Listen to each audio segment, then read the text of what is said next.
Today's topic, why do you sweat after applying the night cream? जो काफ़ी सारे लोगों ने मेरे को मैसेज करके पूछा है और बताया है कि भाई हम लोग जब भी रात को नाइट क्रीम आपकी लगाते हैं उसके बाद हमें पसीना बहुत आता है, चिपचिपा टाइप का लगता है। तो ऐसा क्यों हो रहा है ना, उसका ही जवाब देने के लिए मैं आया हूँ। Hello Vandana ji, thank you so much, God bless you.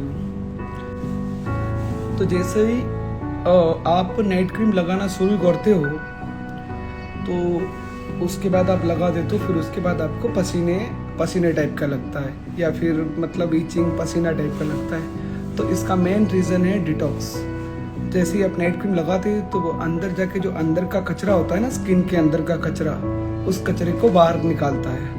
जो भी आपके पिंपल होने का रीज़न या पिगमेंटेशन होने का रीज़न या कोई भी जो भी दिक्कत है आपको या स्किन के रिलेटेड, तो वो सब अंदर से होती है, ठीक है। उसके लिए अंदर जो चीज़ जो गंदी चीज़ जो जमा हुई होती है ना, जिससे ब्लैक हीट निकलते हैं, पेच बनता है या फिर आपको पिंपल्स होते हैं या फिर बहुत सारी जो भी हो वॉटएवर, ये मुँह से पड़ना, फिर यहाँ से वो लचीलापन आ जाना, ढीली पड़ जाना स्किन। तो ये जो सारी प्रॉब्लम होती है ना, वो कहीं बाहर से दिखने में बाहर से होती है, बाकी अंदर बहुत ज़्यादा चीज़ें खराब होती है, अंदर वो गंदी चीज़ें जमा हो जाती है, उसकी वजह से वो फिर बाहर इफेक्ट करती है, फिर बाहर आपको प्रॉब्लम देती है। तो उसकी वजह से जैसे ही आप नाइट क्रीम को अप्लाई करते हो तो आपको पसीना होता है, उस पसीने के जरिए वो जो अंदर का कचरा होता है ना, वो बाहर निकलता है, आपकी स्किन को प्रॉपरली डिटॉक्स करती है। उसके लिए ही आपकी स्किन में पसीना आता है, ठीक है। आप अप्लाई जैसे करोगे थोड़ी देर के बाद पसीना आना शुरू हो जाएगा। ऐसा आपको काफ़ी टाइम तक होगा, जब तक वो पूरा निकल जाएगा ना, तब तक वो पसीना आता रहेगा। तो किसी ने घबराना नहीं है, डरना नहीं है। और बहुत सारे लोगों की एक और शिकायत थी कि हम लोग जैसे ही नया कोई नाइट क्रीम लगाना शुरू करता है तो उनको बोलते हमें छोटे छोटे पिंपल होते हैं। उसका भी वही रीज़न है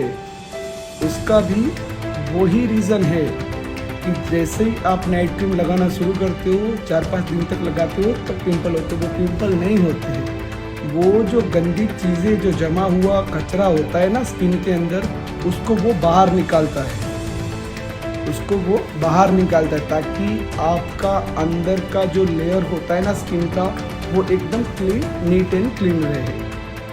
समझ गए होंगे। देखो काफ़ी लोग अभी फिर से नए जुड़े हैं, तो एक बार फिर से मैं आप सबको बताना चाहता हूँ कि बहुत सारे कस्टमर का मेरे को यही सवाल था सबसे ज़्यादा। ये इसका नाम है नाइट क्रीम लगाने के बाद पसीना इसीलिए आता है क्योंकि छोड़ती है, असर छोड़ने के। तो आशा करता हूँ सबको ये चीज़ समझ में आ गई होगी। और एक जो मैंने फ़ोटो पोस्ट किया था उसमें एक भाई ने लिखा था कि सर क्रीम की प्राइस बहुत हाई है, ठीक है। तो मैं आपको एक छोटा सा एग्जांपल देना चाहता हूँ, ताकि आप समझ जाओगे कि जैसे दो व्यक्ति फॉर एग्जांपल, एक ये इसका नाम है ए और इसका नाम है बी। ए आदमी और बी आदमी। इस आदमी के पास नॉलेज है, बहुत टैलेंटेड है, बहुत होशियार है, कॉमन सेंस भी अच्छा है, आईक्यू पावर भी बड़ा अच्छा है, ठीक है। और एक ये आदमी है जो हर तरीके से डब्बा है, ना उसको कुछ याद रहता है, ना उसको कुछ आता है, या फिर कुछ भी नहीं, मतलब हर तरीके से गया गुजरा, आलसी, काम में आलस करना, काम को ठीक तरह से ना करना, ठीक है। इसको सब कुछ आता है, ये 100% टैलेंटेड है और ये डब्बा है। अब आप अपनी दुकान पे या अपनी कंपनी में या अपने शोरूम में या फिर कहीं भी, आप दोनों में से किसको नौकरी पे रखोगे? आप सब मुझे कमेंट में जवाब दो। ए को नौकरी पे रखोगे या बी को नौकरी में रखोगे? आप जॉब किसको दोगे, ए को दोगे या बी को? जल्दी कमेंट टाइप करके बताया मुझे, ये बहुत टैलेंटेड है, बहुत होशियार है, अपने काम को अच्छे तरीके से करता है और अपने काम को 100% टाइम देता है, मन लगा के करता है, ठीक है। एक इस डब्बे को आप नौकरी नहीं दोगे। अब मान लो इसको आपने जॉब दे दी और इसके टैलेंट और इसके मेहनत और सभी तरीके से ये बहुत माहिर है, अपने काम में माहिर है। आप अपने काम को वो बढ़ाता है, आगे बढ़ाता है, ग्रो करता है आपकी कंपनी को, ठीक है, आपकी कंपनी को ग्रो करता है। तो आप इसको फॉर एग्जांपल 1 लाख का पैकेज देते हो सैलरी के बेस पे। अब ये डब्बा है, कुछ नहीं आता है, आपने बोला कि भाई चलो पहचान वाला है या कोई रिलेशन वाले ने सिफारिश की है तो इसको रख लेते। अब आप इसको रखोगे, फिर आप क्या करोगे, इसको मैनेजर बनाओगे, इसको मेन पोस्ट पे आप नहीं रखोगे, इसको साइड रोल में रखेंगे ताकि छोटी मोटी हेल्प कर पाए। चौकीदार रखोगे या फिर ध्यान रखने के लिए कुछ भी तरीके से। अब आप इसको 1 लाख का पैकेज दे रहे हो और आप इसको कितना दोगे, 5 से 10 हज़ार। क्यों, दोनों है तो आदमी एक जैसे दिखते हैं, हट्टे कट्टे हैं, दोनों सेम है, बस खाली नाम अलग अलग है, बाकी सब कुछ ठीक है, सेम है। तो जो बोले ना कीमत होती है ना, कीमत वो टैलेंट की होती है। डब्बे इंसान तो दोनों एक ही है, पर इसमें टैलेंट है, वो आपकी कंपनी को ग्रो करेगा, वो आपकी कंपनी को ऊपर ले जाएगा। और ये डब्बा ठीक है ना, इसके होने या ना होने से कोई फायदा नहीं है, उल्टा नुकसान ही है। तो क्रीम का भी सेम यही है। अगर पैसा ज़्यादा है तो आप यही समझना कि उसमें कुछ बात है, उसमें कुछ पॉजिटिव चीज़ें हैं, उसमें वो चीज़ है जिसकी वजह से आपकी स्किन ग्रो करेगी, आपकी स्किन को फ़ायदा होगा, आपकी स्किन को कोई नुकसान नहीं होगा। और एक ये क्रीम है, डब्बा ठीक है, सस्ती मस्ती कोई भी केमिकल डाल के बना ली, आराम से तैयार कर ली, और वो क्रीम को आप लगाओगे, लगाई तब तक तो ठीक है, मतलब ये काम कर रहा है तब तक तो ठीक है। जब जाएगा तो इतना लोचा मार के जाएगा कि साला उसको संभालने में भी टाइम लग जाएगा, उसको ठीक करने में भी मेहनत लग जाएगी, उसको ठीक करने में भी आपको अलग आदमी रखने पड़ेंगे, क्योंकि इसने ना सही से हिसाब किताब रखा है या फिर ना इसने सही से कोई काम किया है ढंग से, उल्टा कंपनी में नुकसान ही किया है। कांच तोड़ा हो, बारी तोड़ी हो, डोर तोड़ा हो या कुछ भी तोड़ा हो, टेबल खराब किया हो, या फिर मान के चलो कि कोई हिसाब में गड़बड़ी की हो। तो अब क्या हुआ, इसका जो घोटाला है ना, उसको सुधारने के लिए आपको 4 आदमी एक्स्ट्रा रखने पड़ेंगे। अब उस 4 आदमी आपने एक्स्ट्रा रखे तो उसको भी सैलरी देनी पड़ेगी। मतलब इस क्रीम के बारे में, जो डब्बा क्रीम है, जो सस्ती मिलती है, जिसमें कोई प्रॉपर चीज़ें नहीं है, छोटे मोटे केमिकल से बना दी है, तो अब ये क्रीम आप लगाओगे तब ठीक हो जाएगा। फिर छोड़ने के बाद आपकी स्किन को बहुत ज़्यादा ख़राब कर देगी।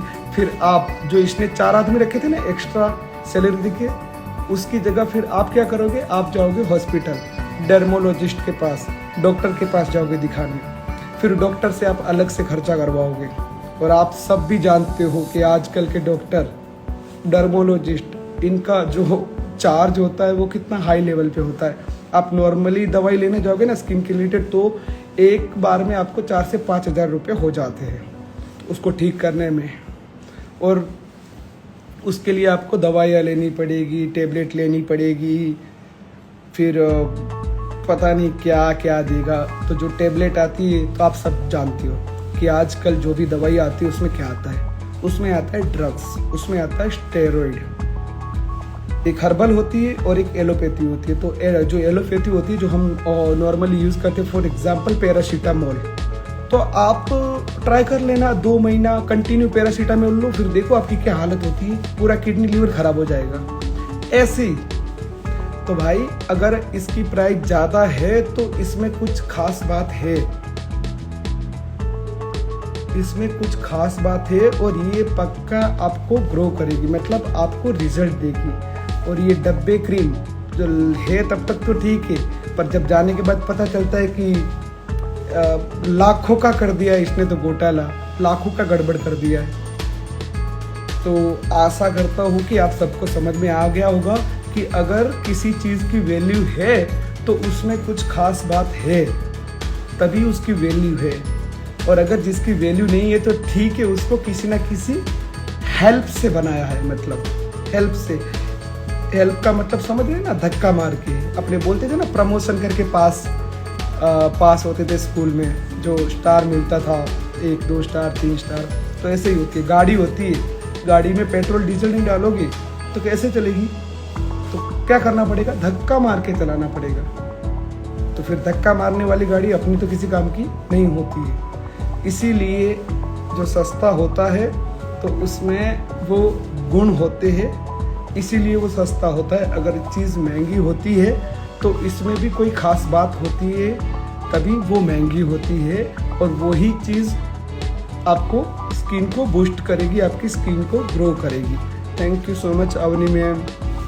तो अब आपको आपकी समझ में आ गया होगा कि आप खुद को ही तय करना है कि आपको डब्बा चाहिए या फिर एक टैलेंटेड आदमी चाहिए जो आपकी कंपनी को ऊपर ले जाए। तो आपको एक सस्ती क्रीम चाहिए या आपको एक अच्छी क्रीम चाहिए? सस्ता कभी अच्छा हो ही नहीं सकता और अच्छा कभी सस्ता नहीं हो सकता। तो आशा करता हूँ जानकारी समझ में आ गई होगी। तो अब शायद मैं यही मान के चलूँगा कि अब ये शिकायत नहीं आएगी कि भाई आपकी क्रीम महंगी है। महंगी इसलिए है कि उसमें कुछ खास बात है, हमने ऐसी चीज़ें इसमें यूज़ की है, ओरिजिनल कंटेंट डाल के उसको बनाया, ना कि कोई स्टेरॉइड या केमिकल डाल के।